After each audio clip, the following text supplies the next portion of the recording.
Hello, my name is Linley Hurrell. I'm a young person employed within the surf industry as well as an environmental educator, passing my knowledge on to the next generation. I live here on Waterong country, spending my time surfing here and along the Great Ocean Road. My entire life has been shaped by the ocean. Growing up in Gippsland, I'm no stranger to the positive and negative impacts of offshore gas and oil drilling. As an educator, I work closely with the next generation, all of whom are incredibly anxious for what their future holds in terms of climate change and having a livable future. As a custodian of this coastline now, I wish to pass the coast on to the next generation in the same or better condition than it is now. This being the definition of sustainability. For a company that preaches sustainable practices, how can you guarantee sustainability while continuing to open up and explore new acreages? Or is sustainability a term you use to greenwash your practices? Thank you. Look, I think, Lindley, thanks for the question. If you read our sustainability report, we do take sustainability seriously right across all of our operations. Whilst we do think that the products that we produce are necessary to supply society with the energy that it still needs, we accept that we need to do that in a sustainable manner. And that's why the program that's set out in our sustainability report in relation to 25 by 25 is being undertaken. It's also why we've committed tens of millions of shareholders' money to the CCS project in Moomba with the joint venture operator Santos. So we take it very seriously, we continue our work, and we intend to continue to deliver gas for the market in a sustainable way.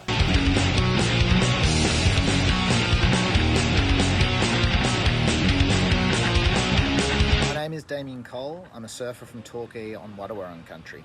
I spent most of my 20s working in the gas industry in Western Australia, both in refineries and offshore on pipe-lay barges. Coming to terms with the destructive impact the gas industry was having on our planet, I transitioned towards a career which ensured I was making a positive difference to our environment, and now work for Surfrider Foundation as their National Campaign Director. Reading through Beach Energy's climate change and environmental reports, Beach Energy has made clear that climate change is one of the globe's biggest threats and understands the obligation for our society to transition to a low-carbon future. In order for this to happen, the IPCC report has stated that we must stop all new fossil fuel projects immediately while phasing out current fossil fuel reliance. This will lead to Beach Energy having the responsibility to also transition their workforce to more environmentally responsible careers and jobs.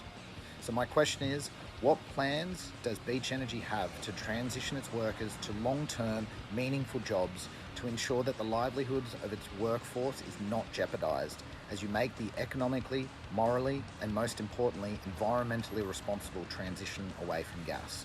Thanks for your question. I think the way the IEA has described the net zero pathway, it is just one possible scenario that's been modelled, and Dr. Faith Parole, the Executive Director, acknowledges that it won't be the pathway.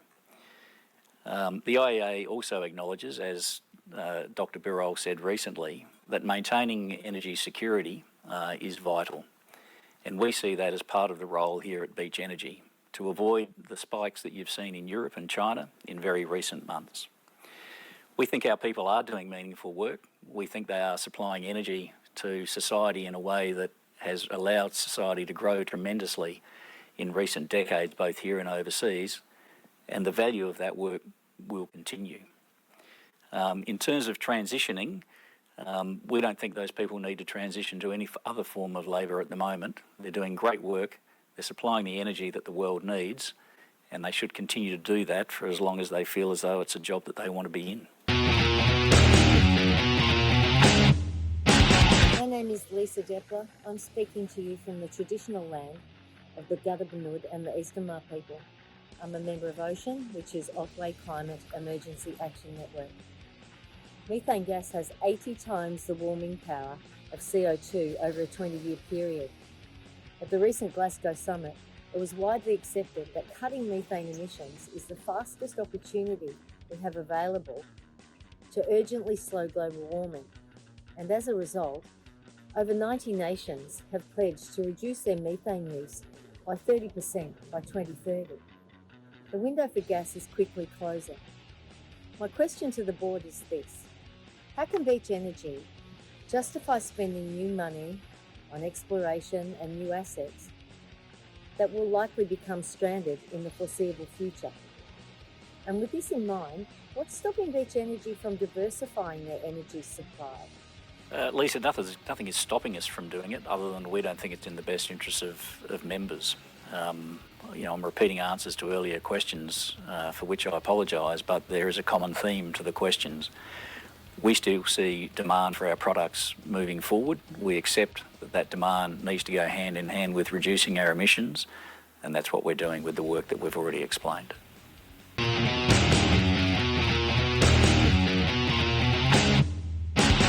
name is Belinda Bags. I'm co-founder of Surfers for Climate, a surfer and a mother living on Wadawurrung country on the Great Ocean Road in Victoria. My family and I rely on healthy oceans every day. The beach is a place I bond with my son, laugh, cry and experience every part of life. We live simply and enjoy a lifestyle in the waves, learning about the earth and connecting to nature. This is a lifestyle I want my son to continue and pass on to his children. I'm concerned about the impacts of industrialising a wild ocean and unlocking more fossil fuels will have on warming our atmosphere. Our coastline is already under pressure and extremely fragile. We notice changes every season. My question to Beach Energy: what will be the impacts on the local marine environment if more exploration continues in the offshore Otway Basin? And are these threats guaranteed not to occur? How do you justify risks to this beautiful coastline? We don't think that there will be any material threat to the marine environment in the Otway Basin as we continue our program there. Everything we do there is very carefully monitored, it's very heavily regulated. We report in relation to what we're doing on an ongoing basis. And at the moment, we don't think there's any material demonstrable effect on the marine environment, and we don't think there will be in the future as we continue our program there in accordance with the regulatory regime that's in place.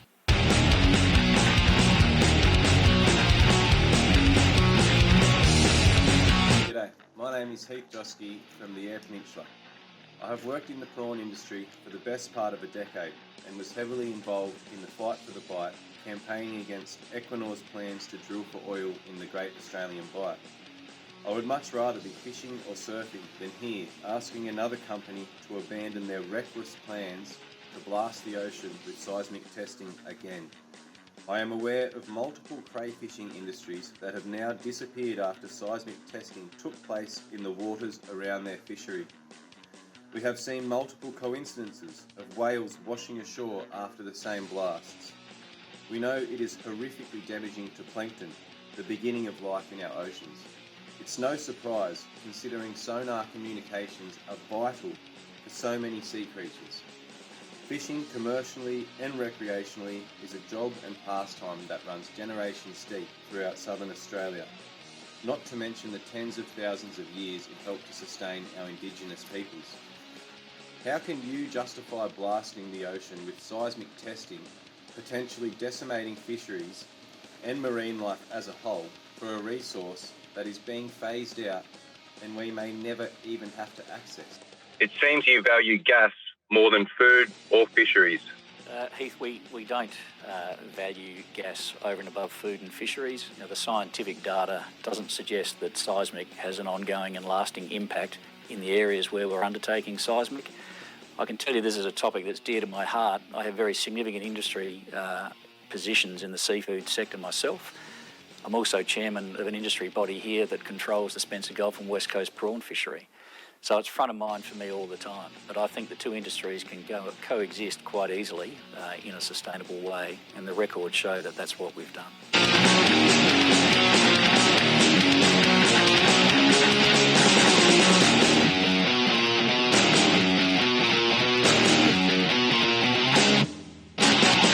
I'm Kate Gazad. I'm a Greens councillor on the Surf Coast Shire Council, and I'm a paediatric doctor.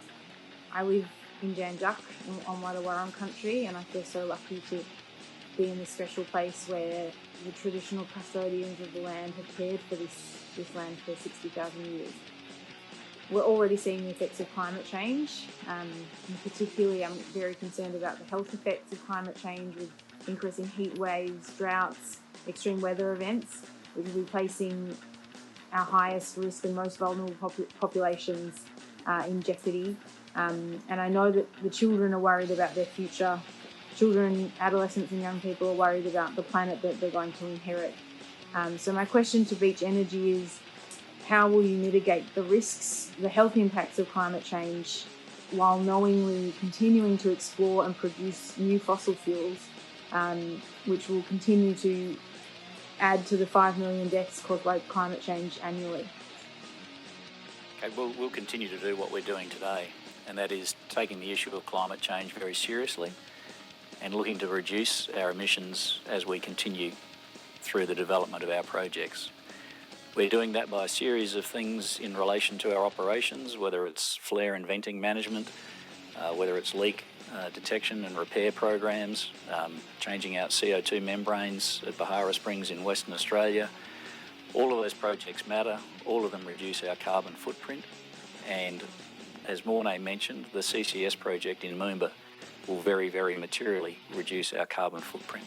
Does that mean that we've finished? No, it doesn't. There's still more work for us to be done, but that is how we intend to move forward to develop our asset.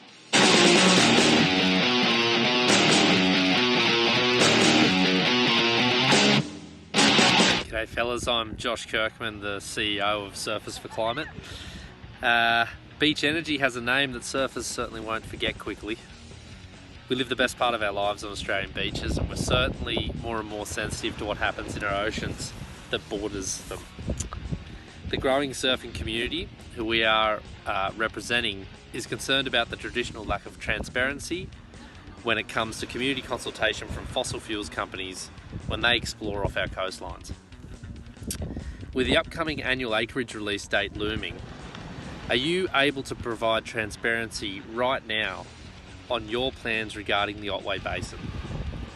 And if you're intending on exploring for gas, can you provide us, as well as the countless other coastal stakeholders, with clarity on how you will approach community consultation so that all of us can be very clear with you sooner about our steadfast opposition?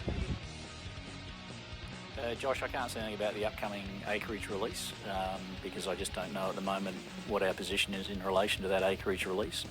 In terms of our program in the Otway, we continue to do what we've said we're going to do. So where there's opportunity to grow in our existing acreage, we will continue to do that where we think it makes sense for our shareholders.